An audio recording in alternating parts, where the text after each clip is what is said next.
Então, hoje é o capítulo 41 de Isaías.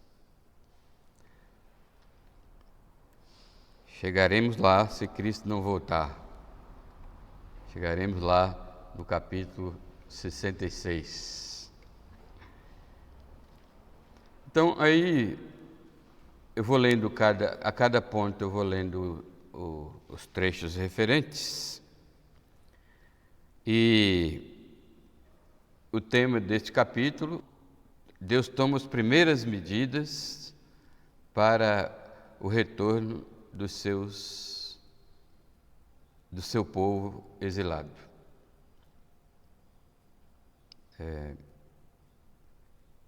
Porque lembre-se que o capítulo 40 até o final do capítulo se refere basicamente ao conforto do povo exilado. Lembrando que Isaías não esteve na Babilônia, no exílio. Isaías parece ser um profeta que profetizou o exílio, bem como o retorno do exílio. Mas nós sabemos que Deus revelou na esteira da consolação do povo exilado que estava retornando, quase que 80% daqui para frente se refere aos tempos do Messias, tanto a primeira quanto a segunda vinda de Cristo. Então, há muitas promessas de conforto para o povo que estava voltando da Babilônia, assim como há muitas promessas para o povo de Deus hoje, que aguarda, que confia no cumprimento da profecia da vinda de Jesus, da primeira vinda, e aguarda e se conforta na esperança da segunda vinda. De qualquer forma, todos nós estamos sendo consolados, assim como o povo que estava voltando do exílio da Babilônia estava tendo conforto, e esse conforto não era só enquanto voltava, esse conforto enquanto permanecia na terra de Israel, na Palestina, quando eles voltaram, até hoje e para sempre, até Jesus voltar. Certo? Essa é a história da série de capítulo que vai do 40 até o 66. Porque até o 39 era profecia acerca da disciplina que o povo ia sofrer, sendo exilado na Assíria, na Babilônia, e ali e acolá uma referência ao Messias, ao Messias prometido, a Jesus, Mas agora, do 40 em diante, há muita coisa a dizer da escatologia, assim chamada não realizada. Tá certo? Então, o tema dessa passagem é: Deus toma as primeiras providências, ou as primeiras medidas, para não confundir vocês, porque a palavra providência na língua portuguesa é sinônimo de medidas, tomar medidas para fazer alguma coisa, Mas existe a doutrina da providência, aí é outro assunto, De modo que nesse capítulo, Deus toma as primeiras medidas para o retorno dos judeus exilados, né? Nós podemos ver que Deus está atento ao cumprimento de seu plano para cada crente,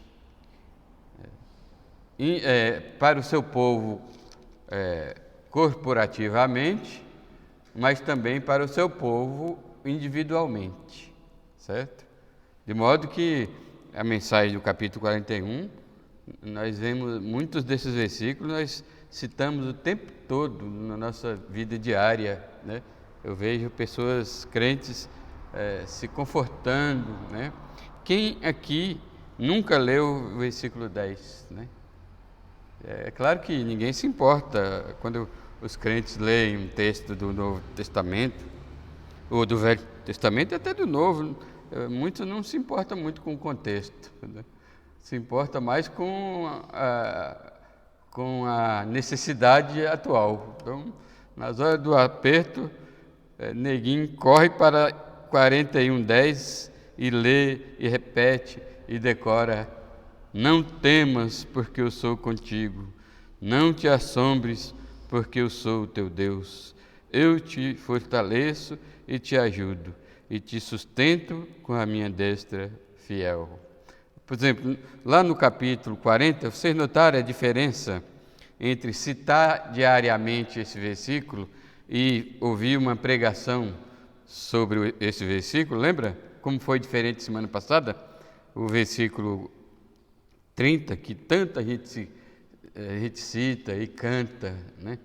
Tem um hino no cantor cristão específico sobre isso. Os que confiam no Senhor obterão vigor, forças novas hão de ter, subirão até as alturas, correrão alegres sempre, correrão sem se cansar. Andarão alegres sempre, correrão sem se cansar. Correrão e sem fadiga, como águias voarão. Aí, semana passada, vocês viram a diferença entre ouvir um sermão expositivo, interpretativo, aplicativo e estar citando todos os dias? Mas é válido, muito válido, né? Porque embora Deus esteja confortando o povo vindo do exílio, essa mensagem refere-se a nós hoje. Deus está nos confortando, porque no fundo, nós somos peregrinos nessa terra. Nós somos peregrinos. Eu sei que muitos crentes ainda a ficha não caiu que ele é um peregrino. O que é um peregrino? Um estrangeiro numa terra que não é a terra dele, né? Nós estamos aqui de forma passageira. Nosso lar é o reino de Deus. Então, por isso, essa passagem aqui, mesmo citada assim, fora do contexto, aplicativamente, tem abençoado a muitos, né? Muitos têm se alegrado ao ler. Os jovens se cansam e se fatigam, e os moços de exaustos caem. Mas os que esperam no Senhor renovarão as suas forças, renovam as suas forças, sobem com asas como águias, correm e não se cansam, caminham e não se fatigam. E o versículo 10, essa grande promessa para nós hoje também: não temas. Isso é tão aplicativo para nós, que Jesus era a palavra de Jesus no seu ministério, até o dia da revelação para João, né? Ele disse de novo para João: não temas. Jesus está sempre dizendo nos evangelhos: não temas, não temas, né? Então, é muito aplicativo para nós. Não temas, porque eu sou contigo. Não te assombres, porque o perigo essa pandemia, por exemplo, assombrou muita gente e continua assombrando, né? Porque todo dia morre gente. Não te assombres, porque eu sou o teu Deus. Eu te fortaleço e te ajudo e te sustento com a minha destra fiel, né? Então, você quer sentir-se apoiado, né? Sentir-se abraçado pela mão direita de alguém, né? Maravilhoso. Então o tema aqui é: Deus está atento ao cumprimento de seu plano para cada crente, em termos corporativo e individual. Isso porque o texto revela Deus tomando as primeiras medidas para o retorno dos exilados. Quais são essas primeiras medidas? Nós vamos ver agora, né? Mas antes, anote aí uma mensagem para a gente meditar durante a semana. Anote aí no seu coração, no seu caderno, e guarde lá na sua alma, no seu espírito, e não se esqueça a mensagem desse capítulo, que esse capítulo 41 traz para nós, que para cumprir o plano que Ele traçou para o seu povo, Deus é capaz de mudar as circunstâncias mais improváveis. E isso, grave essa frase, essa palavra, essa frase, mais improváveis. Lembre-se, se Deus tem um plano para a sua vida, Deus é capaz de mudar as circunstâncias que você não podia imaginar que fosse possível imaginar. Por exemplo, adiantando aqui um pouquinho, aqui nesse capítulo 41,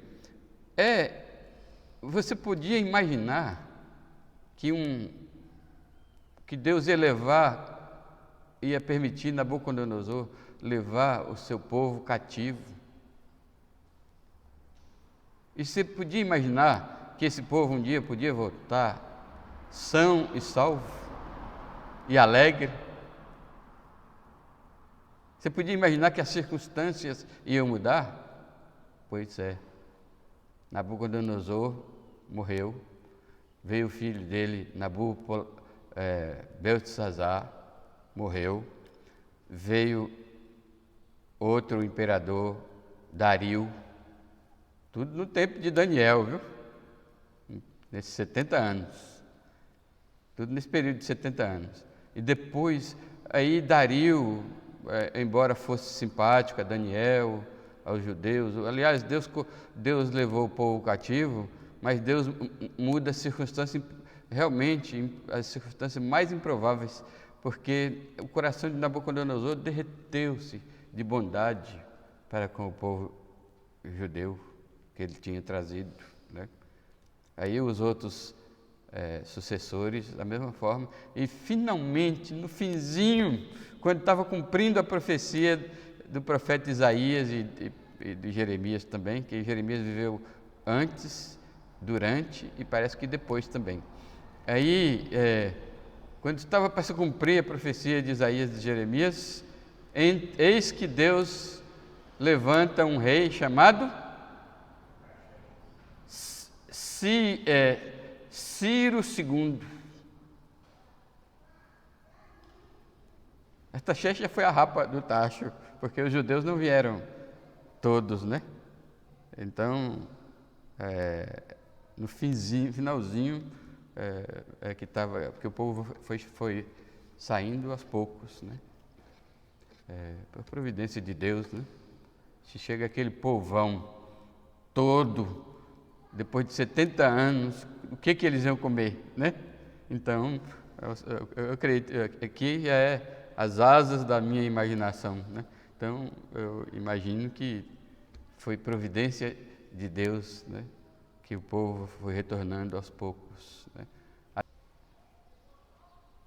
Isso é maravilhoso. Então, para cumprir o plano que ele traçou para o seu povo, Deus é capaz de mudar as circunstâncias as mais improváveis. Como nós vamos ver, a primeira mudança aqui, né, é Deus chamando o povo, as nações para julgamento. Esse é o cumprimento o começo das medidas tomadas por Deus para a vinda do povo. As nações precisavam receber um choque de poder de Deus para deixar o seu povo voltar em paz.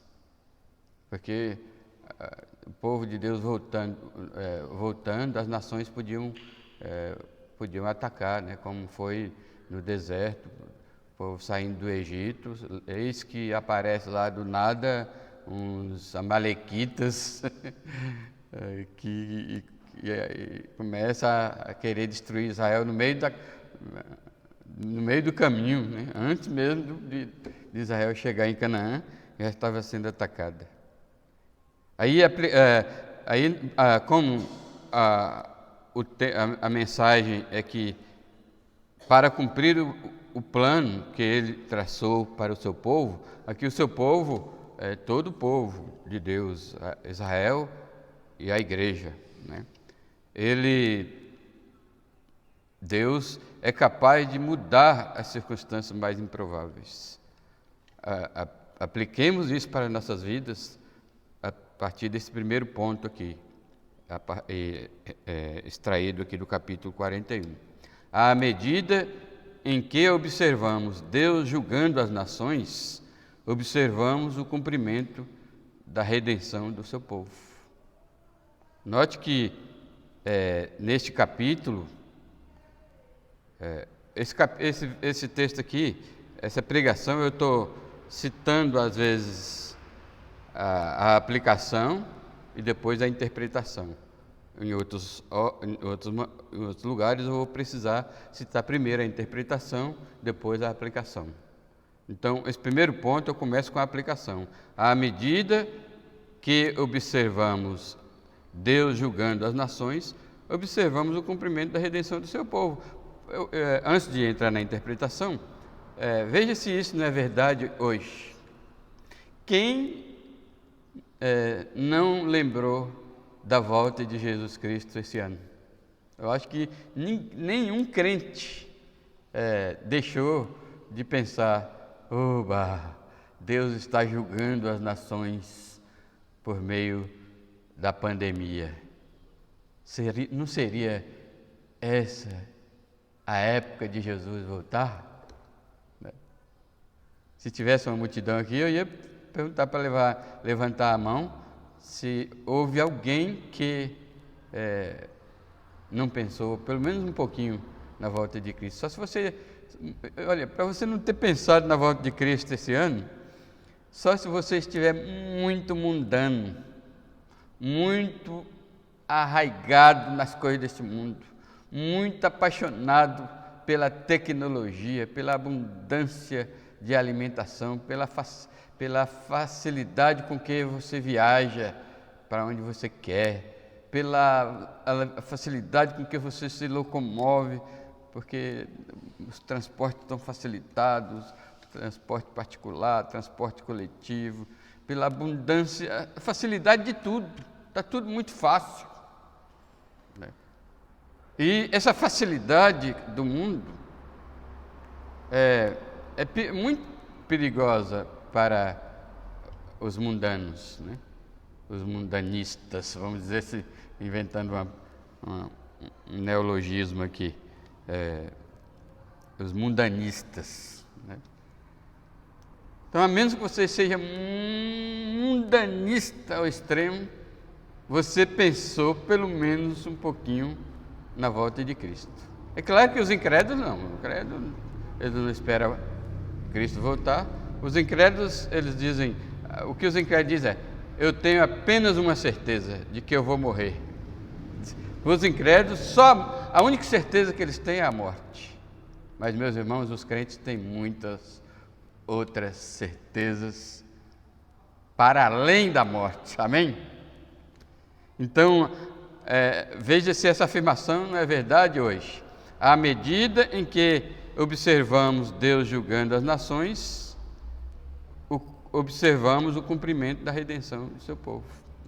Isto porque neste capítulo, Deus mostra seu poder e sua soberania ao chamar Ciro II, o rei da Pérsia, conforme o versículo 2, né? Quem suscitou do Oriente aquele a cujos passos segue a vitória? Quem faz que as nações se lhe submetem e que ele calque aos pés os reis e com a sua espada os transforme em pó e com o seu arco em palha que o vento arrebata? E o 25. O 25 é o mesmo assunto. Do norte suscita um, e ele vem. A um destes desde o nascimento do sol, e ele invocará o meu nome, pisará magistrados como lodo, e como o oleiro pisa o barro. Ou seja, Ciro. Então, nesse capítulo, na sua soberania e no seu poder, ele convoca Ciro para assumir o governo de Babilônia, o governo do crescente fértil da Babilônia, e isso como um plano de libertação do seu povo, ou seja, o retorno da Síria. Então Deus tinha um plano, já tinha um plano, quando Isaías profetizou, lembra-se no começo que Isaías profetizou os ataques assírios, os ataques babilônios e suas respectivas tomadas da cidade e submissão do povo ao exílio. Também Deus já tinha, o profeta também profetizou, lembra de capítulo 1 ao 39, também profetizou o retorno. Então, tendo isso em mente, tendo esse plano, então Deus, em sua soberania, convocou o rei da Síria. Aí, nesse chamamento do rei da Síria, as nações, Deus chama as nações ao julgamento. E ele diz, o chamado do rei da Síria é um julgamento de Deus para as nações, ao mesmo tempo que era a facilitação do retorno do povo do exílio. Então, no versículo 1 diz: calai-vos perante mim, ó ilhas, e os povos renovem as suas forças. Cheguem-se e então falem. Cheguemos-nos e pleiteemos juntos. Deus chama as nações para juízo, para julgamento, né? Então, os termos aqui, calai diante de mim, é porque diante de Deus todas as nações vão se calar. Não há argumento, por mais que Deus incentive, fale, Deus vai incentivar aqui. Mas Deus diz, calai-vos perante mim, ó ilhas. Aqui, ilhas é uma referência às nações.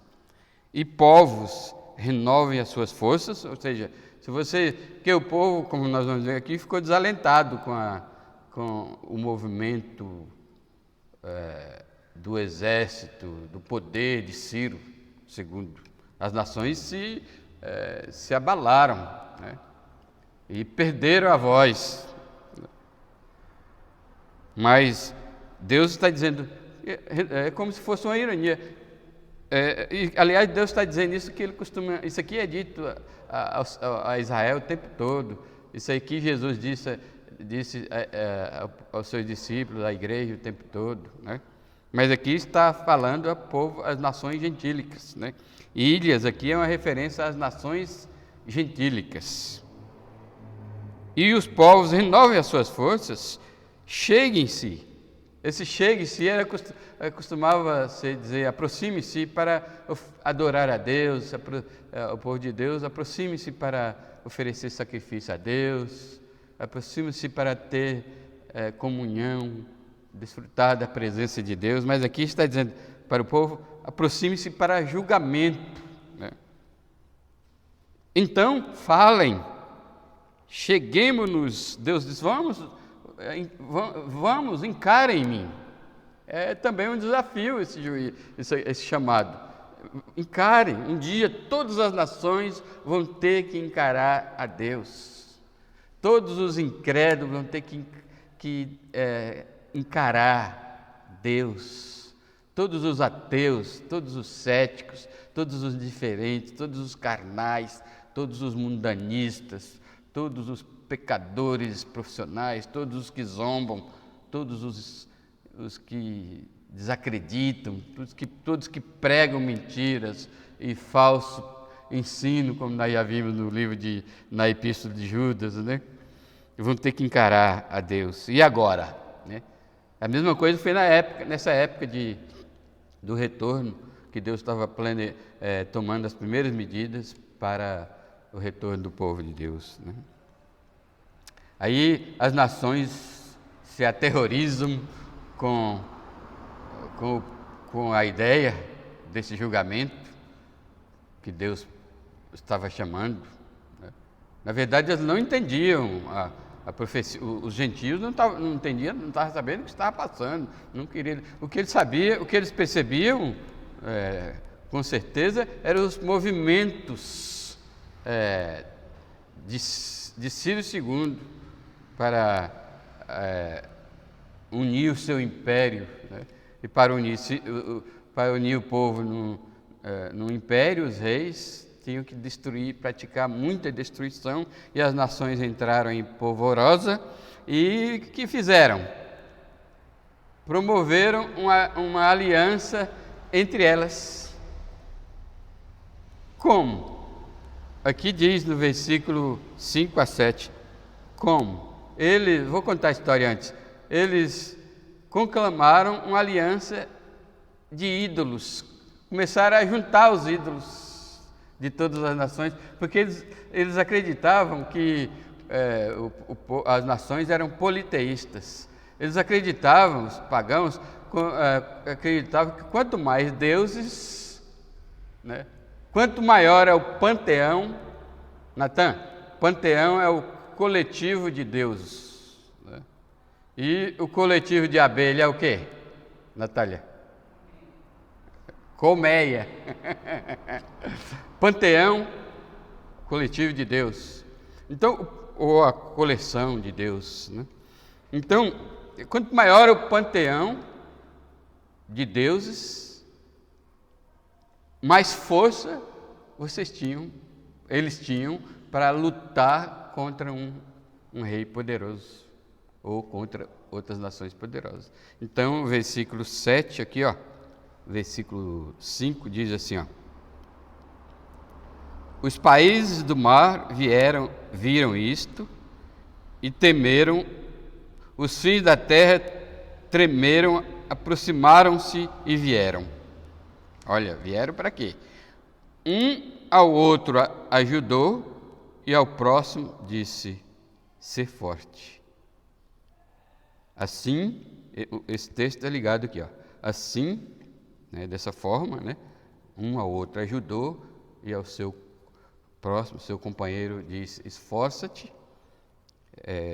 Assim, o artífice anima os ourives, e o que alisa com o martelo ao que bate na bigorna, dizendo da soldadura, está bem feita, então com prego fixa o ídolo para que não oscile. Eu tinha um colega, pastor, ele gostava de citar esse versículo, eu achava bonito, né? Um ao outro ajudou e ao seu companheiro disse, esforça-te. Olha que palavra bonita. Eu falava, que bom, né? Esse clima na igreja.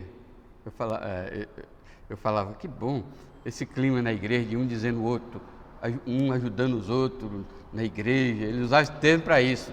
Cada um pegando no cabo de guerra e ajudando. Um ao outro ajudou e ao seu companheiro disse: esforça-te. Bonito demais. Aí quando eu fui ver o contexto, fiquei decepcionado. Pode ver que eu nunca citei aqui esse versículo, né? Podia ter citado esse versículo, não pode ser, eu não cito, né? Ele é muito bonito e muito prático, mas tem outras formas na Bíblia de incentivar um a ajudar o outro e dizer e exortar o outro, um ao outro, né? Mas aqui era a aliança, por causa do medo, as nações começaram a movimentar a fabricação de ídolos, né? E fazer aliança com as outras com as nações e tal, para juntar ídolos, né? E dizia, o esquema, né, era um ao outro ajudou e ao seu próximo disse ser forte, né? Mas Deus lança o grande desafio a esses ídolos que eles fabricaram. Aí é o versículo 21. Aí vamos pular para o versículo 21. Então eles estão ajuntando ídolos e Deus está desafiando os ídolos. Apresentai a vossa demanda, diz o Senhor, alegai as vossas razões, diz o rei de Jacó. Trazei e anunciai-nos as coisas que hão de acontecer. Esse é um desafio aos ídolos, quero ver eles anunciar as coisas que hão de acontecer. Relatai-nos as profecias anteriores, para que atentemos para elas, se vocês forem capazes, né? Ídolos não faz nada disso. E saibamos que se cumpriram, ou faze-nos ouvir as coisas futuras. Desafio, porque a grande diferencial entre Deus e os ídolos é que Deus já sabe tudo o que vai acontecer antes de acontecer, em séculos, né? Na eternidade, né? É tanto que o plano que Deus traçou na eternidade na eternidade passada, foi para toda a eternidade futura. Quero ver vocês. Esse é o julgamento, é o próprio julgamento que ele convocou as nações. Versículo 23, anunciai-nos as coisas que ainda hão de vir, para que saibamos que sois deuses. Olha o desafio. Faze bem ou faze mal, para que nos assombramos e juntamente veremos. Os ídolos não podem fazer nem bem nem mal. Outro desafio, 24. Eis que sois menos que nada.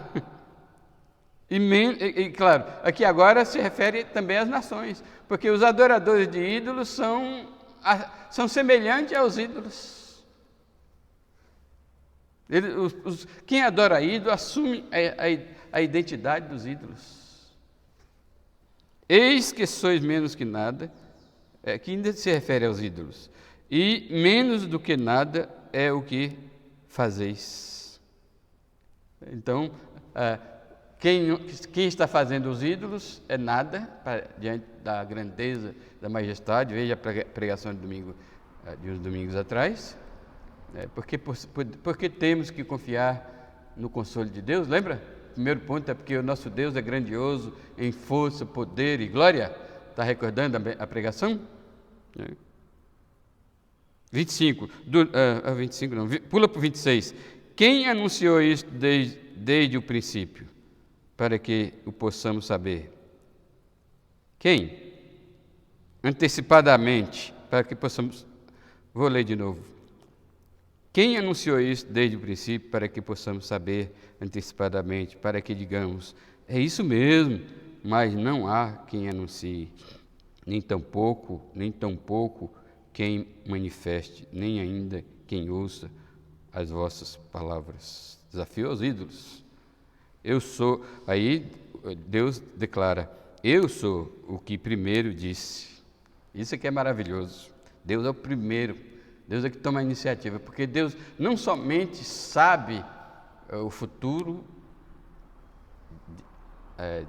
séculos e séculos para frente, uma eternidade para frente, mas Ele de quando em vez, para edificação do seu povo, ou até mesmo para juízo das nações, para aterrorizar os incrédulos, ele anuncia as coisas que ele planejou para a eternidade. Eis eles aqui, e a Jerusalém dou um mensageiro de boas novas. Quando eu olho, esse mensageiro de boas novas, para mim, não está muito claro no que significa a interpretação, mas vamos ler o versículo 28. Quando eu olho, não há ninguém, nem mesmo entre eles há conselheiro a quem eu pregue, a quem eu pergunte e me responda. Eis que todos são nada, as suas obras são como nenhuma, as suas imagens de fundição, vento e vácuo. Aqui é uma referência a ele próprio, né? Então, Deus, ele mesmo, levanta os mensageiros de boas novas, né? Começando pelos profetas, né? E culminando, com certeza, no Messias, que ele é o verbo que veio anunciar as boas novas. Então, vejam, meus irmãos, que essas são as primeiras medidas que Deus toma para o retorno de Israel. Porque uma vez que ele anuncia essas coisas às nações, anunciando que aí vem, né? O mensageiro também pode ser o rei Ciro, né? Que aí vem, né? O povo de Deus vai voltar, né? E eles voltarão em paz, porque ele já fez com que as nações percebessem a movimentação do rei Ciro para compor o seu império. E da mesma forma, quando Deus julga, quando observamos que Deus está julgando as nações, por mais que seja em pequenos eventos, como o coronavírus, né?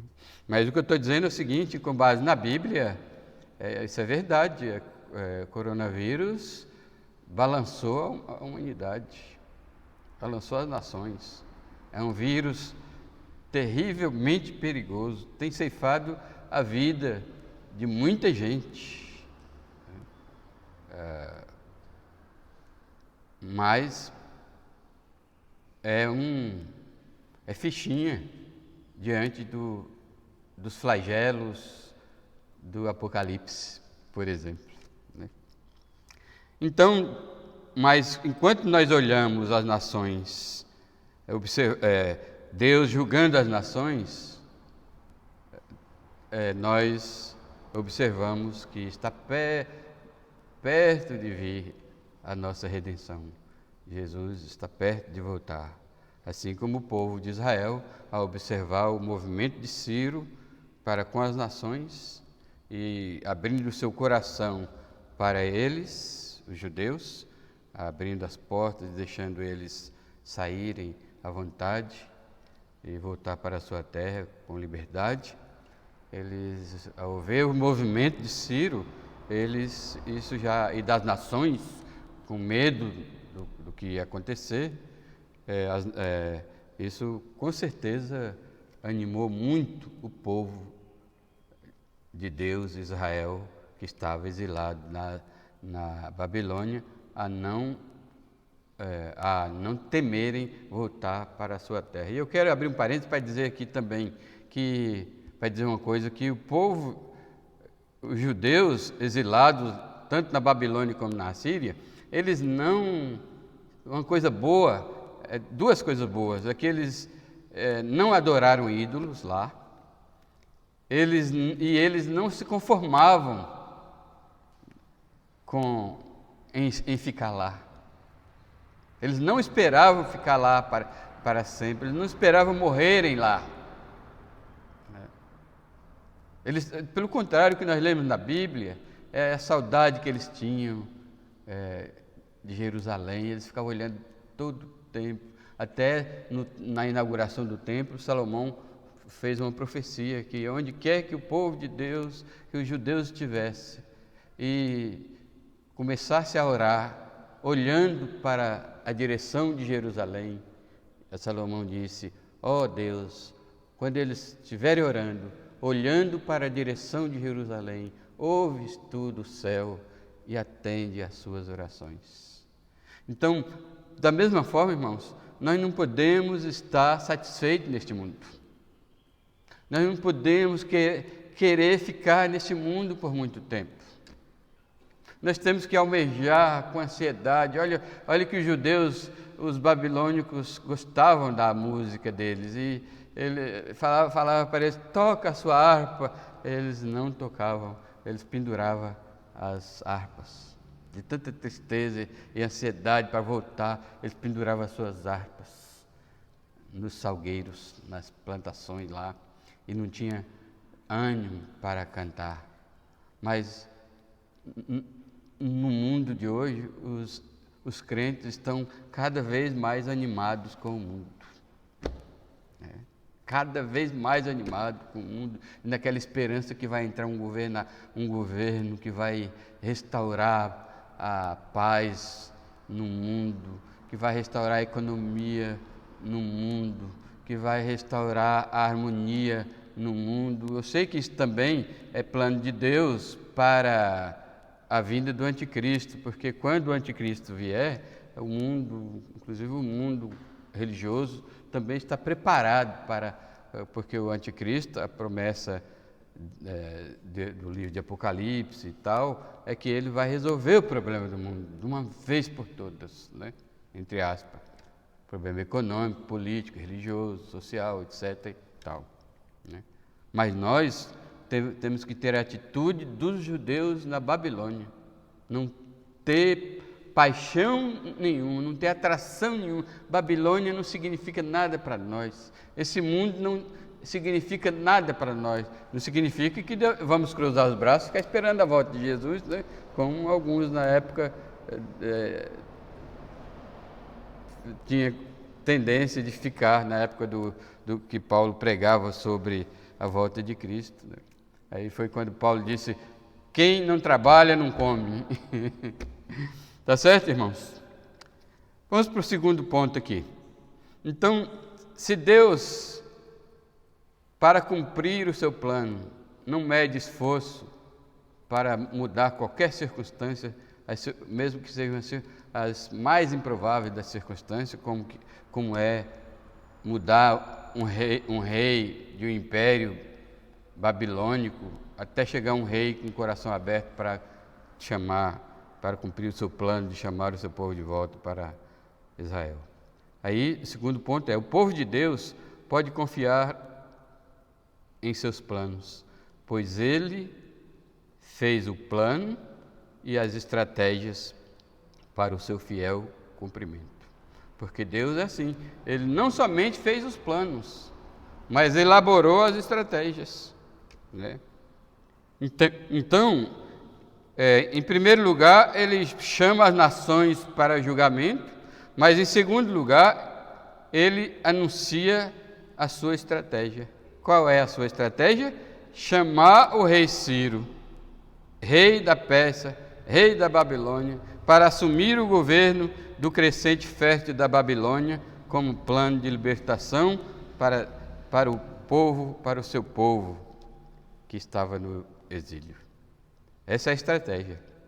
Então, o chamado do rei Ciro está no versículo 2, que nós já lemos, né? Quem suscitou do Oriente, aquele cujos passos segue a vitória. Então, Deus já estava garantindo a vitória de Ciro sobre todas as nações, por isso que as nações estavam com medo. Quem fez que as nações se lhe submetam e que ele calque aos pés aos reis e com a sua espada os transforme em pó e com o seu arco em palha que o vento arrebata? Então, esse versículo 2 está se referindo à convocação de Deus ao rei Ciro para controlar pela sua espada e vencer as nações e assim facilitar a vinda do povo de Deus. Porque, como eu disse no passado, muito provavelmente Deus sabe de tudo. Por exemplo, vou citar dois episódios aqui que fortalece essa ideia. Por exemplo, quando Deus tirou o povo do Egito, Ele podia conduzir o seu povo margeando o mar Mediterrâneo, e a jornada seria de um mês, semanas, meses. Rapidinho o povo estava lá. Mais ou menos isso. Mas se ele fizesse isso, o povo não chegaria lá. Por quê? Estava sim de pessoas armadas até os dentes, esperando o povo de Israel passar para eles destruírem. Certo? Havia, no mínimo, 7 nações que poderiam atacar Israel no caminho. Então, o que Deus fez? Levou o povo pelo deserto.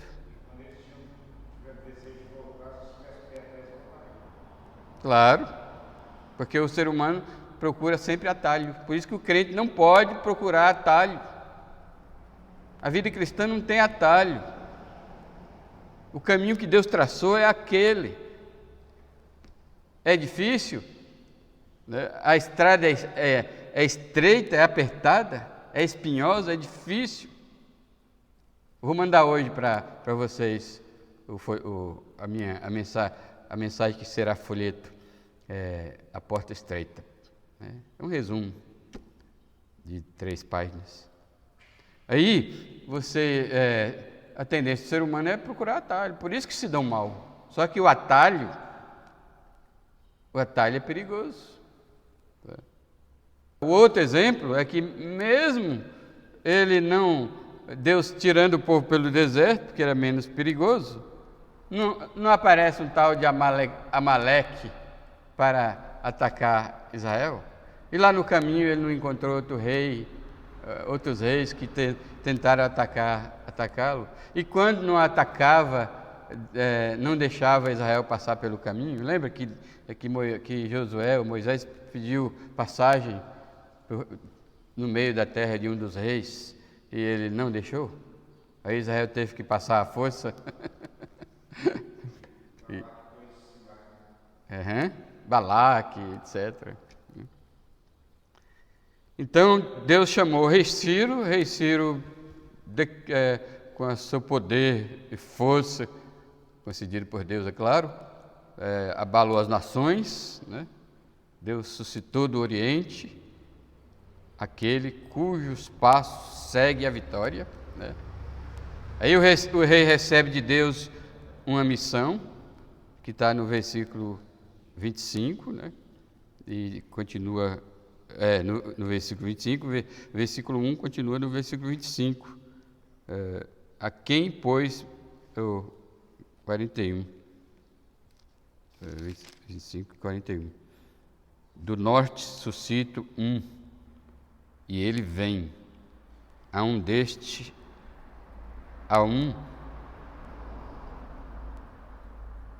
Vou ler de novo. Do norte suscito ele vem, desde o nascimento do sol. E ele invocará o meu nome, pisará magistrados como lodo, e como o oleiro pisa o barro. Então, as nações, por mais portentosas que fossem, não ia resistir ao rei Ciro. E Deus estava, então, tomando aqui as primeiras medidas para a volta do seu povo. E, finalmente, Deus está sempre reanimando o seu povo.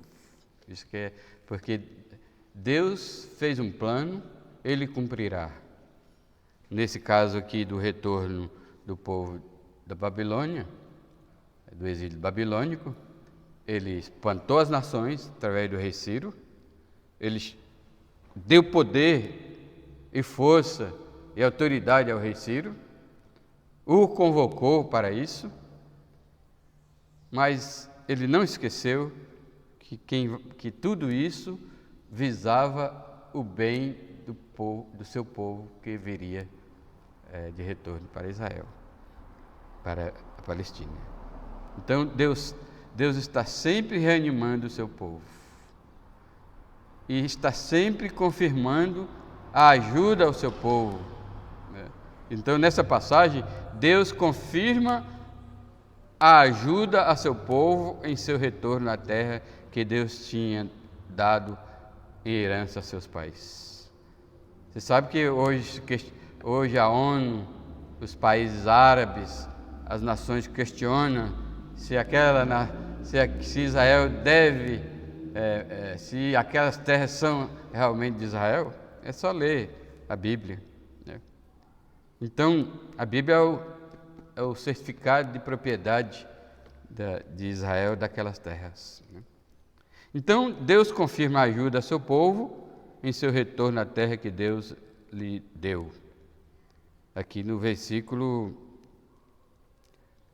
qual é o versículo mesmo? A partir do versículo 8, do 41. Primeiro, Deus reafirma a sua aliança com Israel no versículo 8 a 10. Mas tu, ó Israel, servo meu, tu, ó Jacó, a quem elegi, descendente de Abraão, meu amigo, tu, a quem tomei das extremidades da terra e chamei dos seus cantos mais remotos, e a quem disse, tu és o meu servo, eu te escolhi e não te rejeitei. Aqui é que entra a interpretação, né? Deus está animando Israel, que está voltando para o seu povo. Eu te escolhi e não te rejeitei, não temas, porque eu sou contigo. Não te assombres, porque eu sou o teu Deus. Eu te fortaleço e te ajudo e te sustento com a minha destra fiel. Então, Deus está reanimando o povo que estava lá no exílio por 70 anos, agora estava começando, sob o rei Ciro, voltar para a Palestina. E Deus conhece a nossa estrutura, irmãos. Ele sabe que encarar desafios para nós trememos na base, nós somos frágeis. O povo de Deus é fraco, por isso que é chamado de ovelha. Então, quando Deus nos manda uma coisa, Deus manda fazer alguma coisa, nos promete alguma coisa, então Ele tem que renovar o nosso ânimo. Então, o povo estava voltando e precisava de ânimo. Então, Deus, primeiro, Ele reafirma a aliança, né, que Ele tinha. Eu escolhi você é meu povo, falando de Israel. A mesma coisa Ele fala hoje conosco, com a igreja do Senhor Jesus Cristo. Você é meu povo, eu escolhi vocês. Então não temas, porque eu sou contigo. Porque o povo de Deus podia ficar assombrado. Não te assombres, né, que o medo pode chegar aos raios do desespero, do assombramento, do pavor, do terror. Não foi isso que aconteceu na pandemia? Eu escrevi meu artigo sobre isso, o sentimentalismo envolvido na pandemia. Foi maior do que o próprio vírus.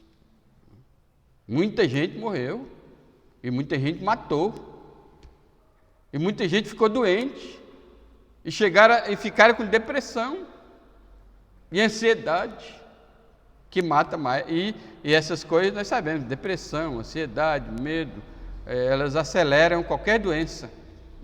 Então muitos morreram de parada cardíaca, morreram disso, daquilo. Não estou dizendo que todos que morreram de parada cardíaca foi por causa disso, mas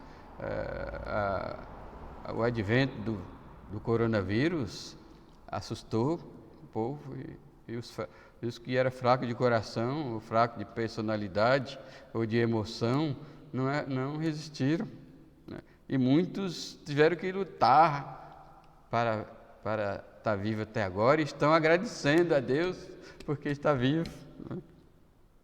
Então Deus está dizendo ao povo que estava voltando, diz para nós hoje que estamos voltando para a Nova Jerusalém. Nós estamos de volta, né? A volta dos que não foram. Nós não fomos ainda, né? Então, nós estamos indo para Jerusalém. Mas é assim. Aí Deus diz: porque eu sou o teu Deus, eu te fortaleço e te ajudo e te sustento com a minha. Mas esse versículo aqui é para renovar, esse versículo 8 a 10 é para renovar a aliança que Deus tinha. Mas muito ânimo vem aí. Aí Deus promete defendê-los de seus inimigos. Veja o versículo 11: eis que envergonhados e confundidos serão todos os que estão indignados contra ti, serão reduzidos a nada, e os que contendem contigo perecerão. Então, como eu já disse, no caminho, o plano de Deus sabia que no caminho haveria muitos inimigos de Israel. Então, por isso que ele suscitou e chamou Ciro, né, para executar o seu plano, para amedrontar as nações e para intimidá-las, para ver se amenizava o sofrimento do povo judeu no seu retorno. Mas mesmo assim, Deus promete que se porventura alguma nação no caminho se voltar contra você, ó Jacó, meu escolhido, eles serão envergonhados e confundidos e serão reduzidos a nada. Muito provavelmente Deus ia usar Ciro para isso. Mas também, não importa, aqui esse texto diz, não importa quão frágil é o povo de Deus. Às vezes a gente quer ser forte por nós mesmos, mas Deus não está olhando para a nossa fragilidade. Não importa quão frágil nós somos, não importa quão frágil Israel se sentia naquele momento, 70 anos em terra estranha, eles não investiram naquela terra. Acho que o máximo que eles faziam era plantar para comer. E Deus abençoou, não deixou faltar nada para eles lá, enquanto estava na Babilônia. Mas não investiram em nada, não compraram terra, não criaram raiz lá. Agora estava voltando com as mãos, talvez, né? Não com as mãos vazias. Deus nunca deixa o seu povo voltar com as mãos vazias, né? Muito provavelmente eles estavam voltando com algumas riquezas, né? Mas fragilizados emocionalmente, fragilizados espiritualmente, na fé. A fé deles estava muito fraca, né?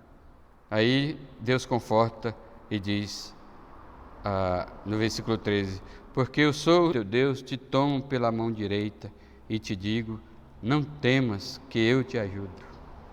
Isso é maravilhoso. Israel podia voltar tranquilo, porque Deus reafirma o seu poder, o seu senhorio, a sua soberania, e diz: eu sou o Senhor teu Deus, eu te tomo pela mão direita e te digo, não temas, que eu te ajudo. Tomar pela mão direita é uma figura de segurança. Para atravessar a rua, você pega na mão dele com a mão direita, é mais firme do que com a mão esquerda, né? Então eu te tomo, e se a mão da pessoa for à direita, parece que é a mão direita da pessoa que é mais firme, da criança que se sente firme, né? Pode ser a mão esquerda. Então é uma figura aqui de segurança. Então Deus está oferecendo segurança para o seu povo, não importa a sua fragilidade. E promete suprir suas necessidades. Não temas, ó vermezinho de Jacó, povozinho de Israel, eu te ajudo, diz o Senhor, e o teu Redentor é o Santo de Israel. Aqui Deus não está menosprezando o povo, Ele está encarando a realidade, e fazendo com que o povo encare a realidade. Meus irmãos, o começo da fé é quando nós encaramos a nossa fraqueza. E ao encarar a nossa fraqueza, nós olhamos para o poder de Deus. Esse é o começo da nossa fé. Porque enquanto o homem é presunçoso e se acha que dá conta, aí ele não busca a Deus, não teme a Deus, não confia em Deus, aí ele vive mal. Mas Deus quer que o seu povo se reconheça frágil, mas ao mesmo tempo que o seu Deus é forte. Então Deus, por que tudo isso? Por que toda essa proteção? Porque Deus tem um propósito definido. Ele diz no versículo 20, né? Aqui tem o 14 e o 15, não tem, eis que farei de ti um trilho cortante e novo, armado de lâminas duplas, os montes trilharás e moerás, os outeiros reduzirás a palha, tu os padejarás, e o vento os levará, e o redemoinho as espalhará, tu te alegrarás no Senhor e te gloriarás no Santo de Israel. Ou seja, estava votando e tudo ia bem, né? E as ameaças, até as ameaças contra os inimigos seriam não somente amenizadas, mas eles iriam adquirir força para se defender. Tudo isso Deus diz no versículo 20. Aí continua o versículo 17, os aflitos, necessitados. Ele promete suprir as necessidades aqui, por exemplo, abrirei os rios, as necessidades básicas. E ele chega no 20, para que todos vejam e saibam, considerem e juntamente entendam que a mão do Senhor fez isto e o Santo de Israel o criou. Então, o propósito de Deus é ser glorificado no seu povo. Todos aqui, todos os que vão retornar a Israel, do começo até o último, dos primeiros até o último que chegar a Israel, quando Josué, como Deus disse para Moisés dizer ao povo, quando os filhos perguntassem o que foi isso, o que aconteceu, aí ao contar a história, o povo ia ver e dizer, isso foi Deus que fez. Então, quando nós dizemos foi Deus que fez, nós glorificamos a Deus. Mas a maioria dos presunçosos diz, foi eu que fiz, né?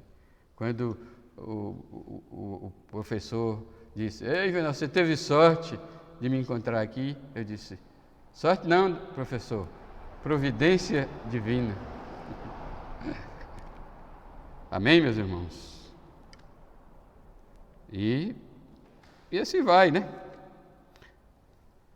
E para encerrar aqui,